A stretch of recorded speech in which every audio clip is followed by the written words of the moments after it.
करने वाले हैं मध्य प्रदेश के कुछ क्वेश्चन जो कि हम ऑब्जेक्ट टाइप में उनके आंसर देखते हैं। तो हम सबसे पहले देखते हैं सीएम हेल्पलाइन की टैगलाइन क्या है। तो दोस्तों जन हेतु जन सेतु इसकी टैगलाइन है। नेक्स्ट बात करते हैं भारत के प्रथम लोकपाल कौन है। तो पिनाकी चंद्र घोष दोस्तों यहाँ के प्रथम लोकपाल हैं जो कि 2019 में बने हैं। फिर हम बात करते हैं मध्य प्रदेश में लोकपाल का कार्यकाल कितना होता है। तो दोस्तों 5 लोकपाल का कार्यकाल होता है, 5 होता है। मध्य प्रदेश के वर्तमान लोकायुक्त कौन है। तो दोस्तों जस्टिस NK गुप्ता जो हैं अभी लोकायुक्त हैं वर्तमान में। नेक्स्ट हम बात करते हैं मध्य प्रदेश के प्रथम लोकायुक्त कौन है। तो PV दीक्षित दोस्तों मध्य प्रदेश के प्रथम लोकायुक्त हैं। लोकायुक्त का कार्यकाल कितना होता है। तो दोस्तों इसका होता है 565।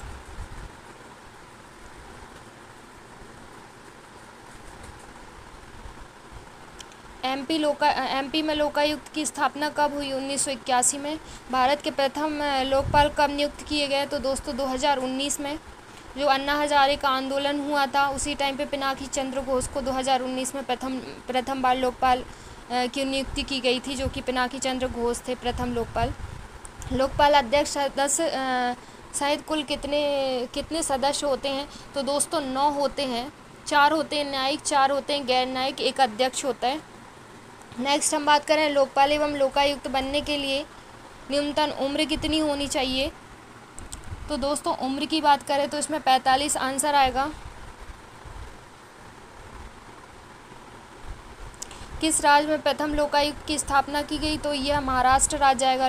लोकायुक्त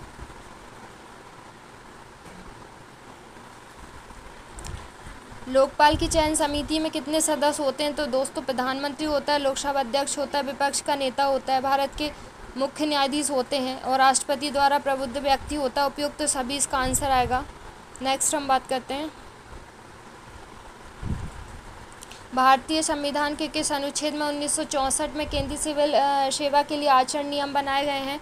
तो दोस्तों आचरण नियम जो बनाए गए हैं वो अनुच्छेद 309 के तहत बनाए गए हैं।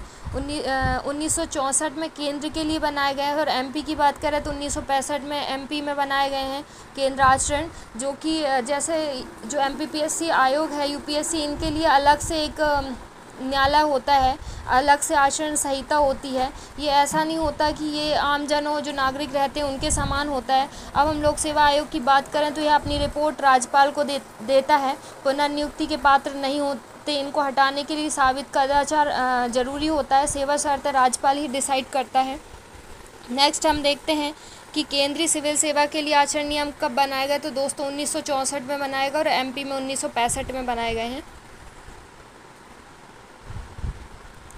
लोक सेवकों हेतु आचार संहिता में सम्मिलित होते हैं। तो राजनीतिक गतिविधियों इसलिए बनाए जाते हैं क्योंकि ये राजनीतिक गतिविधियों पर प्रतिबंध लग सके, ईमानदारी सत्यनिष्ठा बनाए रखें, निष्पक्षता बनाए रखें। जो अधिकारी होते हैं उपहार लेने पर निषेध किया गया है। इनके साथ राजनीतिक अपराधीकरण बढ़े ना, साठगांठ ना हो अधिकारी और राजनीतिक के बीच, इसलिए ये प्रावधान किए गए हैं। संविधान में विधि का पालन आवश्यक है। उपयुक्त सभी, तो इसका आंसर होगा उपयुक्त सभी। दोस्तों इसका आंसर है किसी भी कार्य को करने के लिए दृढ़ इच्छा शक्ति क्या कहलाती है। तो ये निष्ठा कहलाती है। नेक्स्ट क्वेश्चन देखते हैं सूचना का अधिकार अधिनियम कब आया। तो दोस्तों 2005 में आया, 12 अक्टूबर 2005 में। सूचना का अधिकार विश्व में पहली बार 1766 में कहाँ लागू किया गया। तो ये लागू किया गया स्वीडन में। सूचना के अधिकार अधिनियम में कितनी धाराएं। तो दोस्तों 5 अध्याय 31 धाराएं हैं इसमें। इसका कार्यकाल होता है 3 वर्ष का। नेक्स्ट हम देखते हैं केंद्रीय सूचना आयोग की स्थापना कब की गई है। तो 12 अक्टूबर 2005 को की गई है। इसमें 5 अध्याय और 31 धाराएं हैं।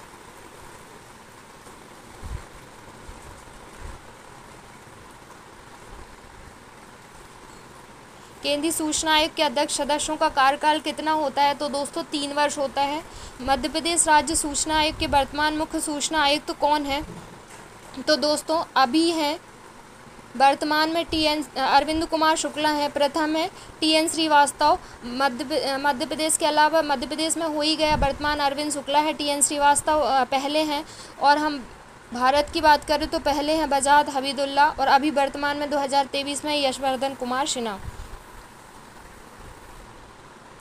प्रशासन पर नियंत्रण की मुख्य उद्देश्य का प्रकार है कौन सा है? तो दोस्तों विधायी नियंत्रण होगा, कार्यपालिक नियंत्रण होगा, न्यायिक नियंत्रण होगा, उपयुक्त सभी, मतलब इस क्वेश्चन का आंसर सभी होगा। प्रशासन पर विधायी नियंत्रण है राष्ट्रपति का अभिभाषण, बजट पर बहस, अविश्वास प्रस्ताव, उपयुक्त सभी। भारतीय संविधान के अनुच्छेद 32 के तहत सुप्रीम कोर्ट में अनुच्छेद 226 के तहत कोई हाई कोर्ट या सुप्रीम कोर्ट में रिट जारी की जा सकती है। तो दोस्तों बंदी, प्रत्यक्षीकरण, परमादेश, प्रतिषेध, ये सब 5 प्रकार की रिटें होती हैं जो हम सुप्रीम कोर्ट में 32 आर्टिकल के तहत लगा सकते हैं। और हाई कोर्ट की बात करें तो हाई कोर्ट में इसके लिए आर्टिकल है 226। नेक्स्ट हम बात करें 73वें संविधान संशोधन 1992 संबंधित है।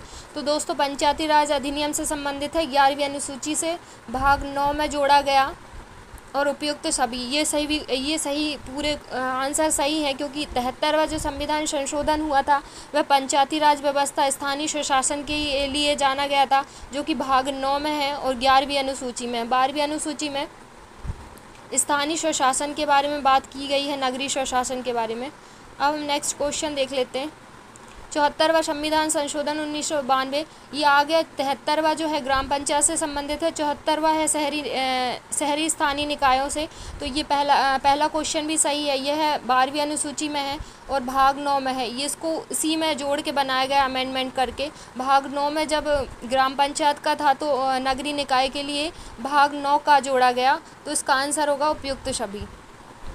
अब हम बात करते हैं त्रिस्तरीय पंचायती राज व्यवस्था का सुझाव किसने दिया? तो दोस्तों बलवंत राय मेहता ने पंचायती राज व्यवस्था की सिफारिश की। अशोक मेहता ने द्विस्तरीय की थी, इन्होंने त्रिस्तरीय की थी और इन्होंने संवैधानिक रूप से दर्जा देने की बात की थी।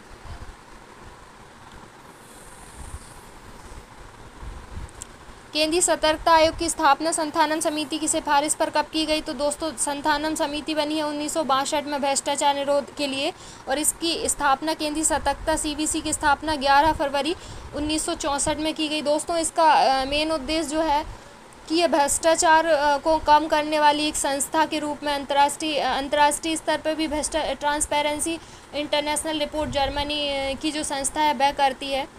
उसी प्रकार केंद्रीय स्तर पर भी केंद्रीय सतर्कता आयोग की स्थापना की गई है, जिसकी स्थापना संथानम समिति की सिफारिश पर की गई है 11 फरवरी 1964। इसका सही आंसर है।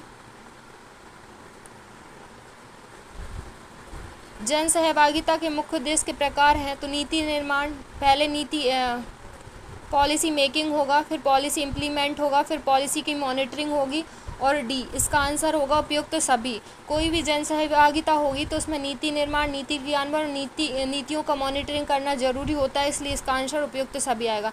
CM हेल्पलाइन नंबर कौन सा है? तो 181 को CM हेल्पलाइन नंबर के नाम से जानते हैं, जिसमें हम बहुत प्रकार की सेवाएं प्रदान करती है मध्य प्रदेश सरकार। जन हेतु ये कार्य करती है 181 के तहत। MPPSC का गठन 1 नवंबर 1956 को हुआ, जिसकी अधिसूचना, दोस्तों अगर अधिसूचना की बात करें तो अधिसूचना 27 अक्टूबर 1956 में जारी की गई थी और इसकी स्थापना, गठन की बात करें तो यह 1 नवंबर 1956 को हुआ है। दोनों क्वेश्चन में बहुत डिफरेंस है। ये क्वेश्चन PSC में आ चुका है। MPPSC गठन राज्य पुनर्गठन अधिनियम की 1956 की किस धारा के तहत हुआ है? तो 118(3) के तहत हुआ है। MPPSC के प्रथम अध्यक्ष कौन थे? तो DV रेगे इसके प्रथम अध्यक्ष थे। वर्तमान में 2023 में इसके हैं राजेश लाल मेहरा। प्रथम अध्यक्ष कौन थे? तो ये DV रेगे आएगा इसका आंसर।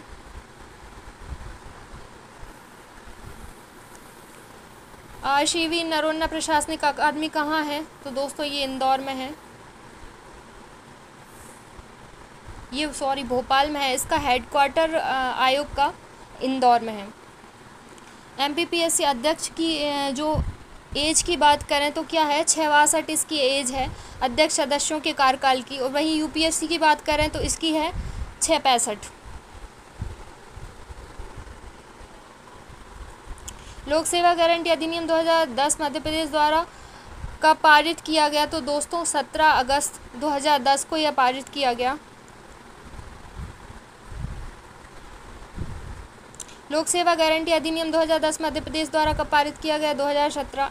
17 अगस्त 2010। लोक सेवा गारंटी अधिनियम 2010 में पेनाल्टी किस में है?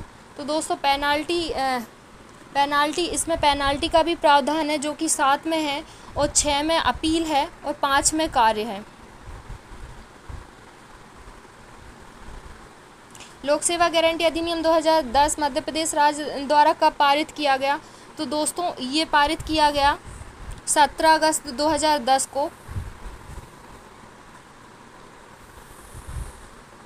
लोक सेवा गारंटी अधिनियम 2007 की पेनाल्टी की हम बात ही कर चुके हैं, 7 में है